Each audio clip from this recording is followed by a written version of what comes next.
Good morning and welcome. Today we're at Zion United Methodist Church, located right outside Conway, North Carolina in Northampton County. We are part of the Heritage District of the North Carolina Annual Conference of the United Methodist Church. Ordinarily, this is fifth Sunday for my charge. My charge is Bethany, Severn, Woodland, and Zion UMCs. And before COVID, we would rotate every fifth Sunday and have worship at one of our churches. But thanks to COVID, I don't feel like we can do that, because even if everyone were to wear masks, which they would, we can't social distance up to 70 people in one of our sanctuaries. So today we're outside. We're outside of Zion United Methodist Church, where you'll see the cross. You'll see a cemetery out here, and it's the perfect location for a lament. For today, we lament what's going on, not only in our country, but God's whole world, God's whole creation has been touched and is continuing to be touched by this COVID-19 virus. Today is a perfect day to lament. We look at the weather. Hurricane Laura, we're still getting the aftermath up here in North Carolina. We'll be getting rain and thunderstorms later today. It's muggy right now. You can feel the heat, you can feel moisture in the air. It's going to start raining anytime soon. It's a perfect day to lament what's going on in our world and in our country. I will be using the lectionary readings for today, but I will be shaping what I say as a lament, to look at what God is doing, because as Christians, as people of faith, we have to look theologically at what is happening. We can't just look at it medically. We can't just look at it politically or combine those two in some form or fashion that suits everybody's individual preferences. As people of faith, we have to look and see what God is doing in this time we're in. So I'm going to start off with the psalm for today, because with the lament, we start off praising God. And today we start off Psalm 105. Give thanks to the Lord and proclaim his greatness. Let the whole world know what he has done. Sing to him, yes, sing his praises. Tell everyone about his wonderful deeds. Exalt in his holy name. Rejoice, you who worship the Lord. Search for the Lord and for his strength continually. Remember the wonders he has performed, his miracles, and the rulings he has given, you children of his servant Abraham, you descendants of Jacob, his chosen one. And as you continue to read in Psalm 105, David will recount some of the things God has done with his people. And he will move into what happened in Egypt as he set his chosen people free from Egyptian slavery. So I want to end this beginning with verse 42. For he remembered his sacred promise to his servant Abraham. So he brought his people out of Egypt with joy, his chosen ones with rejoicing. He gave his people the lands of pagan nations, and they harvested crops that others had planted. All this happened so they would follow his decrees and obey his instructions. Praise the Lord. Can we put that in today's context? All this happened so they would follow his decrees and obey his instructions.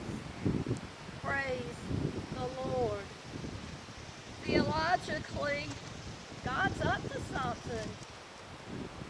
He has allowed this pandemic to happen to his creation that he loves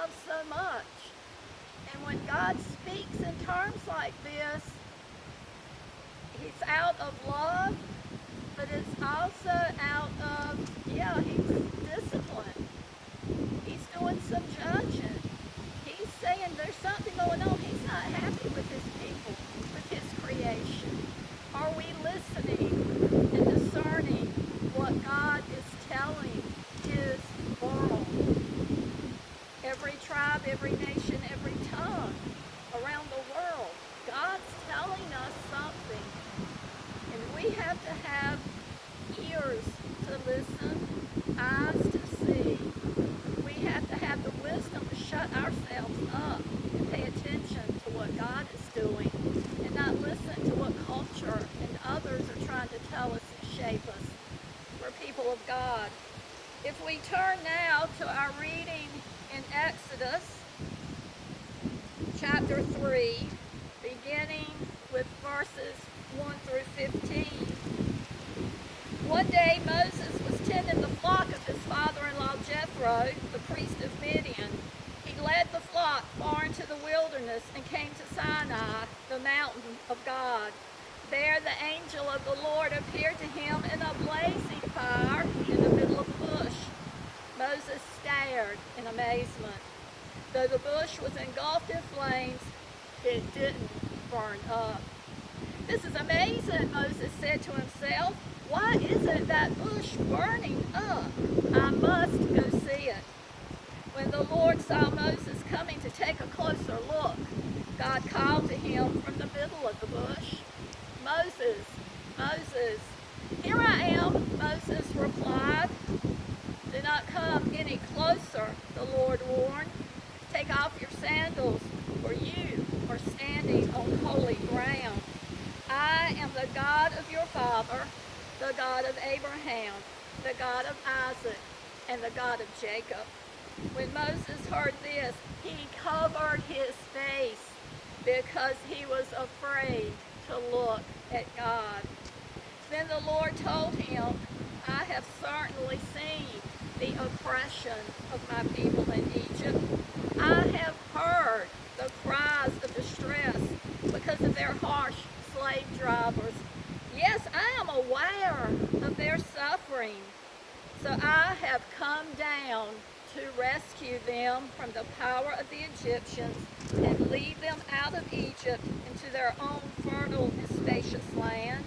It is a land flowing with milk and honey, the land where the Canaanites, Hittites, Amorites, Perizzites, Hivites, and Jebusites now live.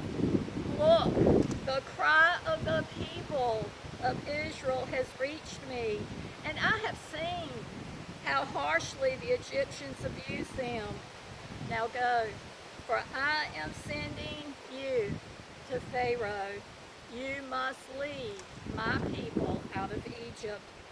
But Moses protested to God, "Who am I to appear before Pharaoh? Who am I to lead the people of Israel out of Egypt?" God answered, "I will be with you, and this is your sign that I am the one who has sent you.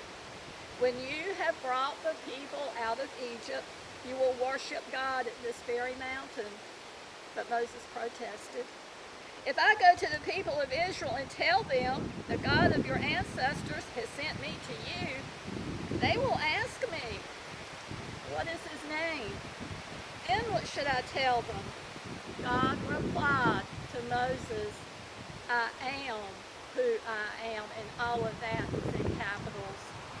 "Say to this people of Israel, I am has sent me to you." God also said to Moses, "Say to the people of Israel, Yahweh, the God of your ancestors, the God of Abraham, the God of Isaac, and the God of Jacob has sent me to you. This is my eternal name, my name to remember for all generations." As we look at this one simple passage and look at God talking in the midst of what's going on in Egypt, we've got a lot going on here, and these words resonate, especially when you start talking about Moses covered his face. Today, we have to cover in church today or in a store or anywhere where other people were, I'd be wearing a mask or a face shield. We'd have to cover our faces to protect other people. Moses covered his face because he was in the presence of God.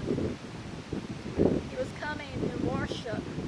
In the midst of everything that's going on, we too cover our faces and come to worship God, no matter what's going on, because He alone is God and He alone is worthy of our worship.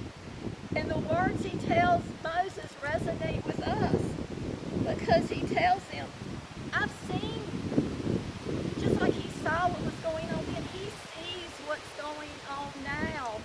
He's not oblivious, He sees it. He is here. He tells them, I'm aware of their sufferings. I've heard their cries. He is going to lead them out, and He will surely lead us out of this trying time in His own way, in His own time. He's leading us. There are voices, educated voices out there telling us how to deal in this time. There are a lot of voices, and we need to be sure that we are listening to the right ones. He says, the cry of the people has reached me. Adapt that to us. When we cry out to Him, when we say, Lord, help us in this time. In our country alone, over 180,000 people have died from COVID in just a few short months, just from COVID alone in our country. And we cry out. We have people in nursing homes, in hospitals, in prisons, and all kinds of places that cannot get out.